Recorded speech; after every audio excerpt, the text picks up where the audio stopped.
Sejumlah siswa sekolah dasar di Kecamatan Mandalawangi, Kabupaten Pandeglang, Banten nekat melintasi jembatan yang rusak dan curam demi tetap berangkat ke sekolah. Meski berbahaya, tapi jalan itu tetap ditempuh karena jalur lainnya relatif jauh.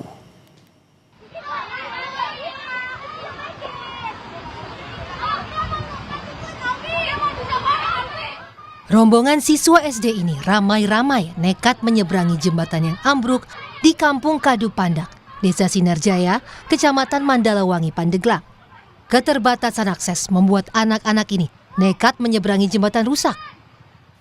Mereka harus menuruni jembatan yang sudah miring dengan menggunakan bambu dan berjalan perlahan di atas sisa rangkaian jembatan yang licin, serta naik kembali menggunakan tangga bambu. Tak jarang, mereka dibantu teman sebaya maupun warga sekitar agar tidak terjatuh ke sungai di bawahnya.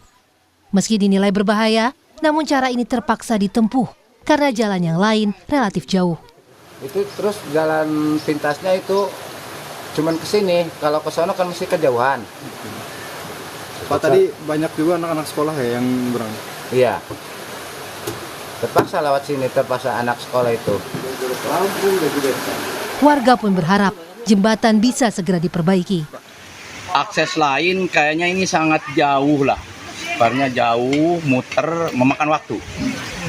Sangat memakan waktu. Akses yang jembatan yang sangat dibutuhkan, mudah-mudahan secepatnya ini segera dibangun lah. Jembatan ini ambruk pada 1 Februari lalu. Menurut warga, jembatan ambruk akibat struktur jembatan yang mulai rusak dan lapuk dimakan usia. Yuda Dwi Taruna, Kompas TV, Pandeglang, Banten.